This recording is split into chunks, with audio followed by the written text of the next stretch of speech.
You never got the conversation you needed. No real explanation, no clear ending, just silence, or something even worse, a sentence so vague it explains nothing. It's not working. I don't feel it anymore. I think it's better this way. And now you're stuck in the worst part of it all, the part where your mind refuses to let go because nothing has been fully resolved. You keep asking yourself what happened. You keep replaying every conversation. You keep looking for the exact moment things changed. Not because you're weak, because your brain hates unfinished stories. It wants an answer. It wants the ending to make sense. And when it doesn't get that, it keeps the person alive in your mind. Not always as a person. Sometimes just as a question. And that's the real trap. You don't stay attached to them. You stay attached to the unfinished. But before you blame yourself, here's the truth. When someone leaves without really explaining why, it's often because the other person was avoiding something.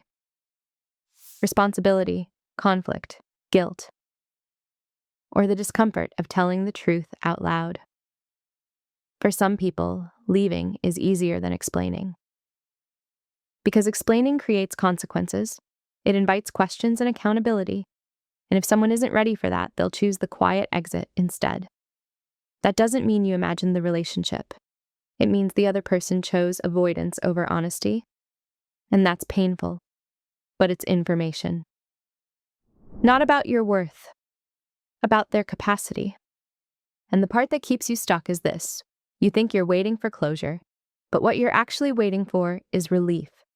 You want one clean sentence that turns the whole thing into something understandable. You want the kind of answer that makes you stop checking your phone, stop replaying the last conversation, stop wondering whether they'll come back. But that answer may never arrive, and the more you wait for it, the more power the silence gets. Because every unanswered question pulls your mind back and keeps you connected to something that already ended. That's why this hurts so much. Your body has to grieve a breakup your mind hasn't fully been allowed to complete. So here's what you can do now. 1. Accept what happened. You do not need to understand every reason in order to accept the ending. That's the first shift. Acceptance doesn't mean approval. It doesn't mean you're okay with being left in the dark. It means you stop demanding clarity from someone who already showed you their limits. That's hard because part of you still wants the full story. But the truth is, you already got the part that matters most. They left. That's the fact. Everything else is speculation.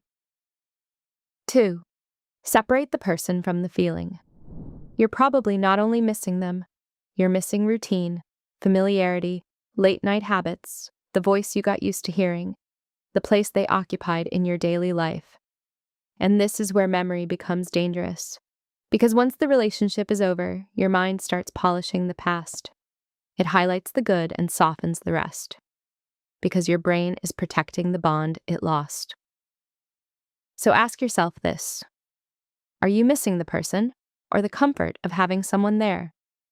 That question matters because they're not the same thing. And if you confuse them, you may spend months trying to get back something that wasn't actually good for you anymore. 3. Stop feeding the waiting.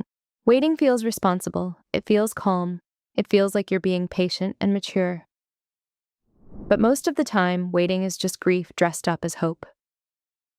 You can feel everything. You can be sad. You can be angry. You can miss them and still keep moving. Because the moment your life starts orbiting around, maybe they'll come back. You stop living inside your own life. You're no longer making choices for your future. You're just protecting a possibility that may never return. And that delay has a cost. Not dramatic, just slow, quiet, draining. 4. Stop making yourself the villain. When someone leaves without explaining, the abandoned person almost always turns inward. What did I do wrong? Was I too much? Was I not enough? That's normal, but it's not always true. Sometimes people leave because they can't handle honesty, or they don't know how to talk about what they feel. That doesn't make the pain smaller, but it does mean this. The absence of an explanation is not proof that you caused the ending. Don't turn someone else's inability into your identity. 5. Don't romanticize what was incomplete. Right now, your mind may be building a highlight reel.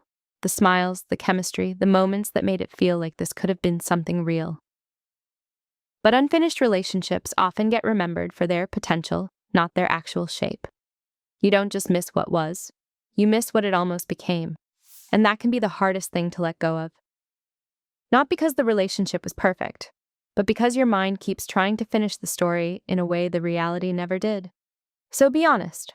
Were you actually building something solid, or just standing inside a strong feeling? Because strong feelings are not the same as a strong relationship. 6.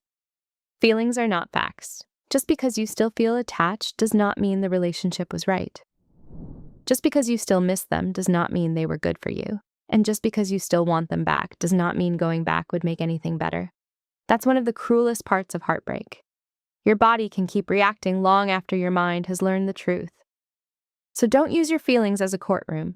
They're real, but they're not always reliable as evidence. Missing someone proves attachment. It doesn't prove compatibility. And that difference can save you years. 7. Create your own closure. If they won't give you a clear ending, you can still give yourself one. Write down what happened, what you needed, what you never got, what you learned. That isn't pretending it didn't hurt. It's giving the pain shape, because once something has shape, it stops floating around your mind as a threat. It becomes a story you can hold and then release. You may never get the conversation you deserved, but you can still stop waiting for it to save you. 8. Reclaim your energy. This part matters more than people think. Because every time you check their profile, replay the breakup, or mentally return to what they did, you are spending energy on something that is no longer giving anything back. That's why it drains you. Not because they're still there, but because you keep them present in your mind. And as long as that happens, they take up space that belongs to you. Space for rest, space for focus, space for your actual life. What you need now is not more analysis. What you need is distance in your mind, not just on your phone. 9. Stay open, but wiser. The worst thing you can do after this kind of ending is decide that nobody is safe. That every connection is suspicious. That if you feel deeply again, you'll just get hurt again. That kind of protection feels smart. But over time, it turns into isolation. You don't need to become cold or distrust everyone to protect yourself from one person. What you need is better discernment, not less love, more honesty early, more questions sooner, more courage to notice when something feels off. 10. Choose forward. You are not here to relive the same ending in a different body. You are here to choose differently next time. You look beyond chemistry, at consistency and emotional capacity. You don't just ask whether someone wants you. You ask whether they can meet you honestly. That's how this ending becomes useful. Not by making you harder, by making you clearer. So the next time someone starts slipping away instead of speaking up, you'll see it sooner, and then you'll stop trying to turn silence into love. And here's the truth that changes everything. You were not left because you weren't enough. You were left because the other person could not or would not meet you honestly. That's not a small distinction. That is the distinction. Because once you see that clearly, you stop treating their silence like a verdict on your value. You stop turning their avoidance into your shame. And you realize that closure comes from your ability to see the truth without begging it to soften. And that is where you get your power back. Not by forcing an explanation, but by refusing to let someone else's silence define your worth.